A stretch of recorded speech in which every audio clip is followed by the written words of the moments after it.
Rappers can't retire. Didn't Nicki Minaj? Didn't Lil Tecca just drop an album? Well, at least there's other stuff happening too. It's Bar for Bar Weekly.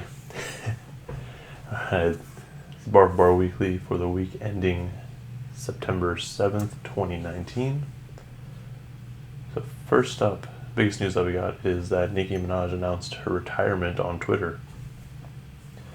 So basically the tweet says, "I've decided to retire and have my family. I know you guys are happy now." It's a much longer tweet that we'll be showing you right here. But then she later retracted that statement, saying that it's probably a better conversation to have on her radio show than on Twitter, which I would have to agree. However, both those tweets aren't available now, so who knows how serious she really is about it. Honestly though, rappers always say they're retiring, but I feel like they never actually retire. Feels like pretty much anytime they announce they retire, they release music shortly after. Speaking of retirement though, Lil Tecca, who just dropped his debut album last week titled We Love You Tecca, which also sold really well. Like, it sold 61,000, which for a debut album is really good.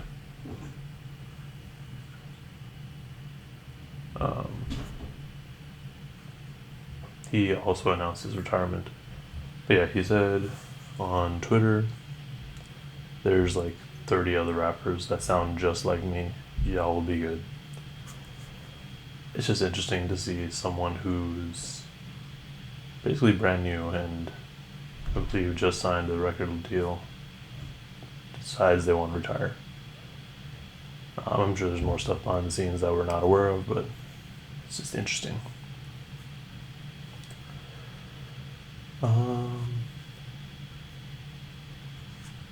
Also, today marks the 1 year anniversary of Mac Miller's passing. And related to that though, earlier this week, federal prosecutors filed a complaint and charged someone in relation to his death. So the guy's name is Cameron James Petit. Basically, he was charged with supplying fentanyl-laced drugs to Mac Miller.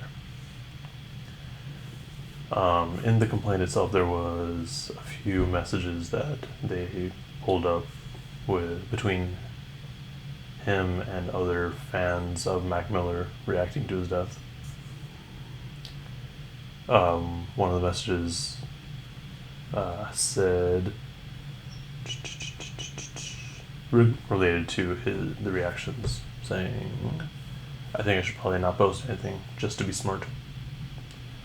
Also a little bit later he was asked how he was doing, and his response was, "I am not great. Most likely I will die in jail." Hopefully something comes of this, because we miss you, Mac. On to some lighter news. Vic Mensa and his band 93 Punks held a free show in LA this Labor Day weekend, which was held in front of ICE headquarters, basically in protest. The show did really well considering it was only announced a few days before it actually was held. I believe they got a crowd of about 100 people, and they performed for about 40 minutes before LAPD came and started blocking off streets and eventually shut down the show. Vic Mensa seemed really pleased with the turnout, so it's very likely that there will be more of these events in the future. In other news, the first 3 episodes of Wu-Tang: An American Saga dropped on Hulu this week. If you haven't checked it out, definitely worth a watch, I'd say. Especially if you're at all interested in the history of Wu-Tang in a more drama sort of fashion. if you watch the Mics and Men documentary, it's a kind of like a retelling of that, but I don't know, it makes it feel more like a drama. So it's a bit more fun to watch, I'd say, rather than like a straight up documentary. Not saying that the documentary is bad, but you just have options now. Moving on to album announcements. On Tuesday, DaBaby announced that his upcoming album, titled Kirk, should be dropping in the next 3 to 4 weeks. So that means we should be getting new music from DaBaby by the end of September. He also mentioned that there's going to be features from all 3 members of the Migos and Chance the Rapper. And there was another feature that he didn't want to mention, so it's probably a high-profile feature. Either way, pretty excited for that one too. Another announcement comes from Danny Brown. This week he dropped the first single and music video for his upcoming album, You Know What I'm Saying.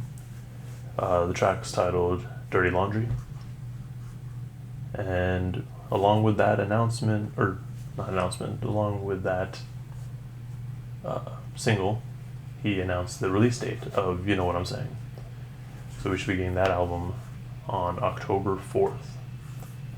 He also announced his upcoming tour to accompany the album. So if you're at all interested, it's out there. Check it out.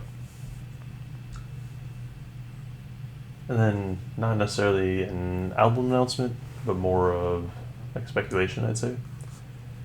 Last week, like Friday or something, Kim Kardashian had posted on Twitter what seemed to be a track listing for an album titled Jesus is King.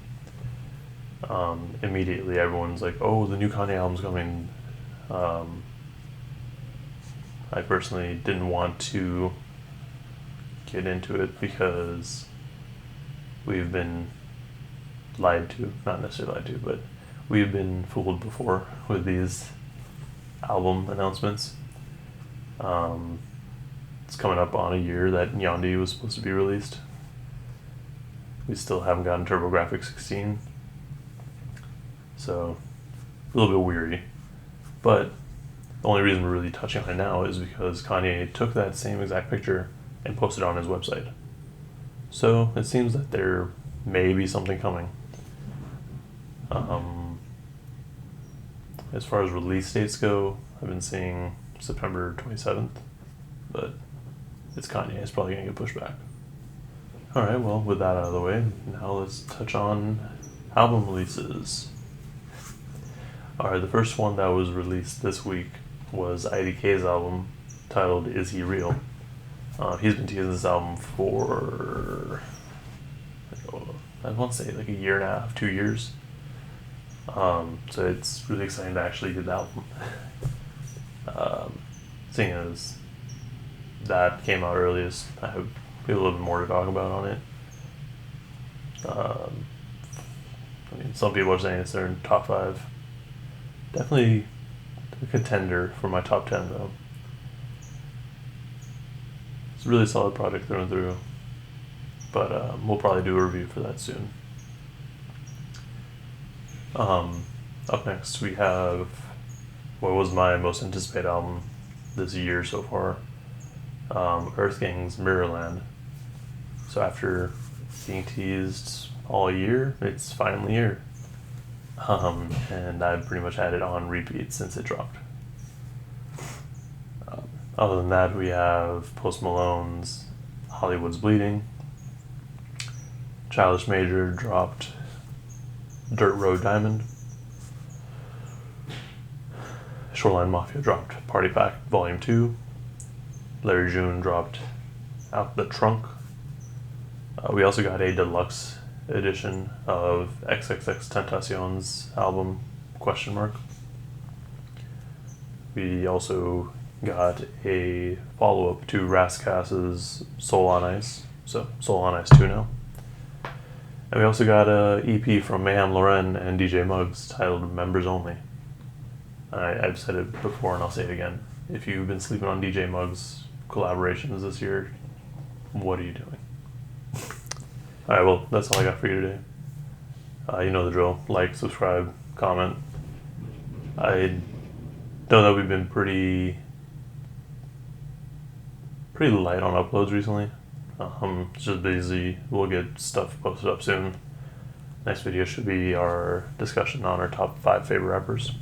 So that'd be a fun watch. But yeah, like, subscribe, especially if you want to see more content like this as well as what I just said. There's definitely a bunch of album reviews that we gotta go through. But yeah, more content coming soon. Thank you for watching. Bye.